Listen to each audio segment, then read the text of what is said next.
నమస్తే, welcome to think Andhra. నేను మీ ప్రియాంకరావు.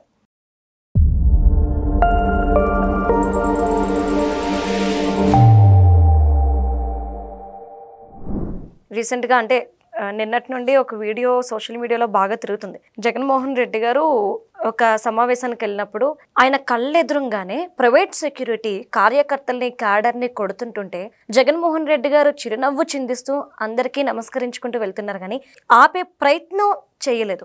ఇదిలా ఉంటే అందులో ఒక మహిళకి అస్వస్థత లోనైంది.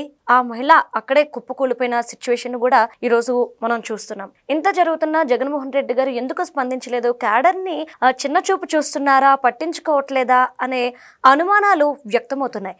ఇప్పుడు సోషల్ మీడియా అంతటా కూడా ఇదే చర్చ నడుస్తుంది. అసలు ఎలా చూడాలి, అక్కడ ఏం జరిగింది, అసలు జగన్మోహన్ రెడ్డి గారు ఆయన దృష్టిలో క్యాడర్ అలానే కార్యకర్తలు అంటే ఏంటి? దీనికి సంబంధించి మనతో మాట్లాడడానికి ప్రముఖ పొలిటికల్ అనలిస్ట్ అంకమరావు గారు ఉన్నారు. ఆయనతో మాట్లాడదాం. నమస్కారం సార్. ఏంటి జగన్మోహన్ రెడ్డి గారు ఇలా ప్రవర్తిస్తున్నారు? వాళ్ళకి ఏమైనా అవుతుంటే పట్టించుకోకపోవడం, ఇవన్నీ చూస్తుంటే ఎప్పుడూ లేదు కదా అని చెప్పేసి సొంత నాయకులు వాళ్ళే అంటున్నారు. మీరేమంటారు?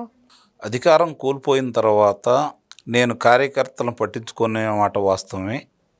మళ్ళీ అధికారంలోకి వస్తున్నాం. మనం కళ్ళు మూచి కళ్ళు తెలిసే లోపు 4 సంవత్సరాలు పూర్తవుతాయి, అధికారంలోకి వస్తాము. కాబట్టి ప్రథమ తాంబూలం కార్యకర్తలకే ఇస్తాను నేను అని చెప్పని కార్యకర్తలని మీరు ప్రశ్నించండి. ముందు నేను ఉంటాను, నాతో పాటు మీరు ప్రశ్నించండి. ప్రశ్నిస్తే కాకపోతే వాళ్ళు తీసుకెళ్లి జైల్లో పెడతారు. జైలు ఏం ఇబ్బంది ఏం కాదు. 3 నెలలు బయటకు వస్తారు. నేను 16 నెలలు ఉంటే సీఎంని అయ్యాను, మీరు 3 నెలలు ఉంటే నాయకులు అవుతారు. కాబట్టి మీరు వాళ్ళు ఏదో జైల్లో పెడతారని చెప్పి మీరేం భావించొద్దు. మీరు మాత్రం రెచ్చిపోయి విజృంభించండి అని చెప్పని ఆ రోజు ప్రత్యేకంగా మాట్లాడారు. ఇక్కడ గమనించుకోవాల్సింది ఏంటంటే, ఆయన ఎంతమంది స్టేట్మెంట్ ఇచ్చినా, ఎన్నిసార్లు సమావేశాలైనా, ఏ జిల్లాల్లో సమావేశమైనా ఏ కార్యకర్తలు ఉంటారు, వాళ్ళే ఉంటారు. గమనించుకోండి. మీరు ఎవరైతే ఉంటారో వాళ్ళు కొంతమందిని వాళ్ళు సెలెక్ట్ చేసుకొని ఉంటారు. వాళ్ళు మాత్రమే వస్తూ ఉంటారు, వాళ్ళు మాత్రమే తిరుగుతూ ఉంటారు, వాళ్ళు మాత్రమే చేస్తూ ఉంటారు. వాళ్ళు వచ్చినప్పుడు చూసి అహో ఇంకేముంది వేల వస్తున్నారని చెప్పి భావిస్తూ ఉంటారు. వాళ్ళని ప్రత్యేకంగా పలానా చాటుకు వెళ్తున్నారంటే వాళ్ళే అందరితోటి మమేకం అయిపోయి జనంగా కనపడతా ఉంటారు అన్నమాట వాళ్ళు. ఈ కార్యకర్తలు ఈరోజు జగన్మోహన్ రెడ్డికి సంబంధించి మీరు అన్నారు, సింగయ్య కారు కింద పడి చనిపోయాడు. ఏం జరిగిందో అక్కడ పట్టించుకోలేదు. అంటే నువ్వు నా కారు కిందకి రా, నేను వెళ్తా ఉంటాను, పడు, చనిపో, తర్వాత కుటుంబానికి ఏదో ఆర్థిక సాయం చేస్తాము, అది తెలిస్తే ఆర్థిక సాయం చేస్తాము, తెలియకపోతే లేదు. కాబట్టి మీరు పడిపోండి, చనిపోండి, కార్యకర్తలుగా మీ విధి అని చెబుతున్నాడు ఆయన. ఈరోజు అది చూస్తూ ఉంటే ఆ కార్యకర్తలను కొట్టడం కావచ్చు, ఆ మహిళ అలా స్పృహ తప్పి పడిపోవడం కావచ్చు. ముందుగా చేసేదేంటి, చంద్రబాబు నాయుడు గారు కందుకూరు పర్యటనకి వెళ్ళాడు. పర్యటనకి వెళ్తే అపశృతి దొరికింది, చనిపోయారు. సభను ఆపేశాడు. ఆపేసి వాళ్ళ ఆసుపత్రిలో చేర్చిన వాళ్ళ దగ్గరికి వెళ్ళి పరామర్శించేసి, చనిపోయిన కుటుంబాల వెళ్ళకెళ్ళి వాళ్ళని పరామర్శించేసి, చనిపోయిన ప్రతి ఒక్కళ్ళు దహన సంస్కారాలు అయ్యేంత వరకు ఒక శాసనసభ్యుడిని అక్కడ నియమించాడు. అది నాయకుడి లక్షణం. ఏదన్నా జరుగుతూ ఉంటాయి పొరపాట్లు, జరగవని నేను అంటలా, మానవ తప్పిదాలు చాలా ఉంటాయి. దాంట్లో జరగకూడదు ఏదన్నా విషయం జరిగినప్పుడు స్పందించేవాడే నాయకుడు. నాయకుడు ఎలా స్పందిస్తాడనే దాని మీదే ప్రజల యొక్క ఆలోచన విధానం ఉంటుంది. కార్యకర్తల మనసులు గెలుచుకుంటూ ఉంటారు. తెలుగుదేశం పార్టీ ప్రపంచంలోనే ఏ పార్టీకి ఆలోచన రాక తలికే కార్యకర్తల బీమాను ఏర్పాటు చేసి కార్యకర్తల కుటుంబాల పిల్లల్ని చదివించే కార్యక్రమం చేపట్టినటువంటి ఏకైక పార్టీ ఏదన్నా ఉన్నది అంటే అది తెలుగుదేశం పార్టీ. జగన్మోహన్ రెడ్డిది ఒక రాజకీయ పార్టీ కాదు, అతను రాజకీయ నాయకుడు కాదు. అతను అదృష్టం బాగుండి ఆంధ్ర రాష్ట్ర ప్రజల దురదృష్టం కొద్దీ 5 సంవత్సరాలు ఆంధ్ర రాష్ట్రానికి పాలకుడిగా ఎలగబెట్టాడు ఆయన. ఏం జరిగిందో చూసాం మనం. ఎన్ని వేల మంది మద్యం కుంభకోణంలో ప్రాణాలు కోల్పోయారు, ఎంతమంది మీద దాడులు జరిగినాయి, ఇవన్నీ కూడా కళ్ళ ముందు మనకు కనపడతానే ఉన్నాయి, చూస్తూనే ఉన్నాం. అయినా సరే అతనిలో పరివర్తన కానీ లేదు. అతను అట్లానే ఉండాలని నేనైతే కోరుకుంటున్నా. చాలా మంది విశ్లేషకులు కావచ్చు, రాజకీయ విశ్లేషకులు కావచ్చు, జర్నలిస్టులు కావచ్చు ఏమంటున్నారంటే, రాజకీయ నాయకులు కావచ్చు ఏమంటున్నారంటే, ఇంకా జగన్మోహన్ రెడ్డి ఏదో మార్పు రాలేదండి. అతను మారి ఎవరికి ఉపయోగపడతాడు? అతను ఏమైనా అధికారంలో రావటం కోసం నాకు అధికారం ఇవ్వండి ఒకసారి అని అడిగాడే తప్ప ప్రజా సమస్యల మీద ఏమైనా పోరాడా? ఇప్పుడు ఏమైనా పోరాడుతున్నాడా? ఇప్పుడు సమస్యలు లేవని నేనైతే చెప్పను. సమస్యలు ఉన్నాయి, ప్రభుత్వ దృష్టికి తీసుకురావాల్సింది నువ్వే కదా. అంతే. కూటమిలో ఉండవాళ్ళందరూ కూటమిలో ఉండారు. అవును మిగిలింది నువ్వు ఒక్కడవే కదా, 11 మంది శాసనసభ్యులు మీరే కదా. అవును సమస్యల గురించి ఏమైనా మాట్లాడుతున్నావా? లేదు కదా. అంటే నీకు ప్రజా సమస్యలు పట్టవు, కార్యకర్తలు పట్టరు. నువ్వు పిలిచినప్పుడు రావాలా, నువ్వు చేయమన్నది చెయ్యాలా. వాళ్ళు హడావుడి చేయాలా, గోళలు చేయాలా, దౌర్జన్యాలు చేయాలా, వాళ్ళ మీద కేసులు పెట్టాలా, వాళ్ళు కారాగారంలోకి వెళ్ళాలా, శిక్షలు పడాలా. అప్పుడు నీకు కార్యకర్తగా గుర్తింపు నీకు వస్తుంది.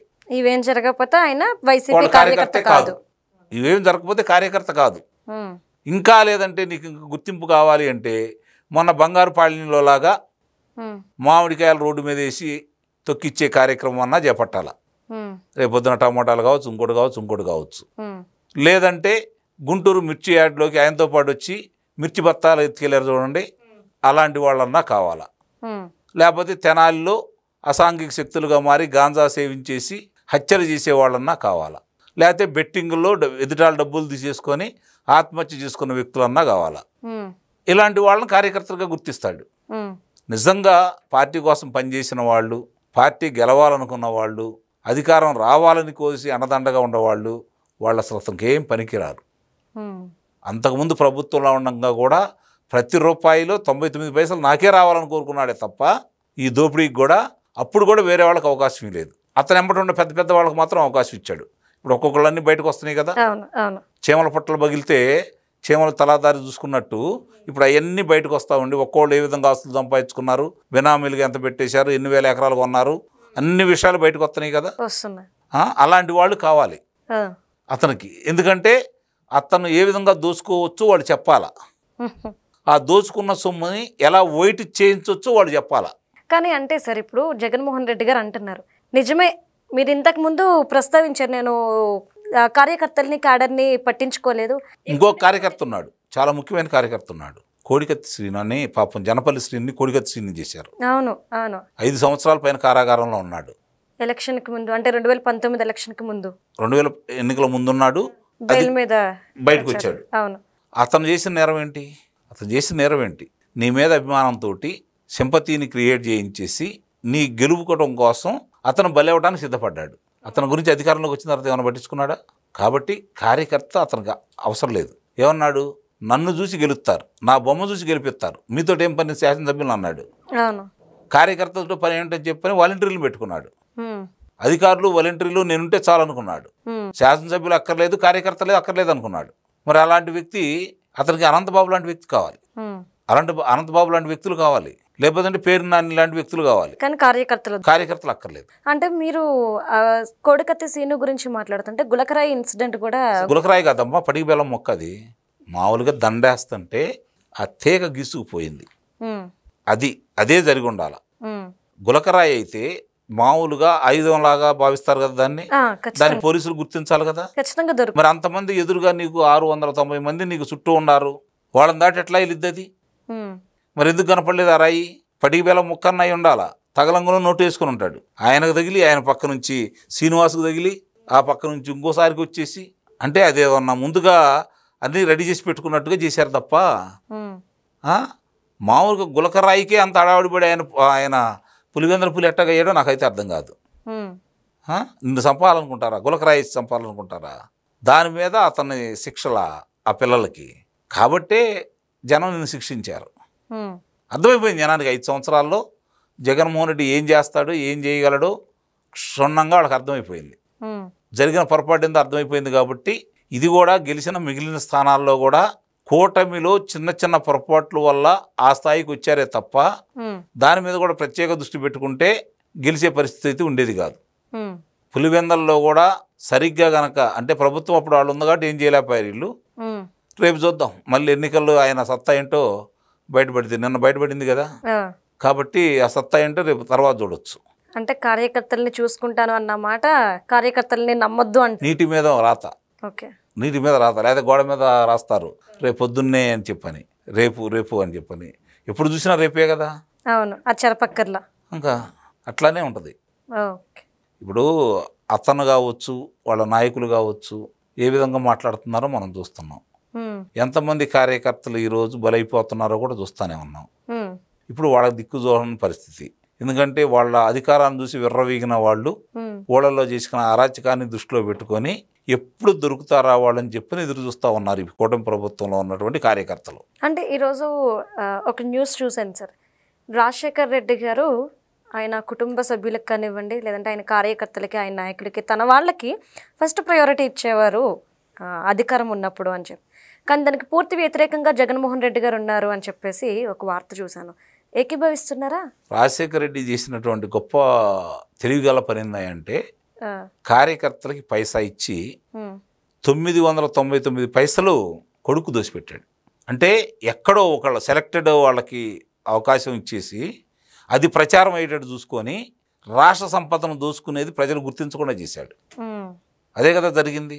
ఒక్క కొడుక్కిని దోసిపెట్టడం కోసం రాష్ట్రాన్ని పప్పు బెల్లాల్లా పంచాడు, పప్పు బెల్లాల్లా పంచేశాడు, మహానేత అయిపోయాడు.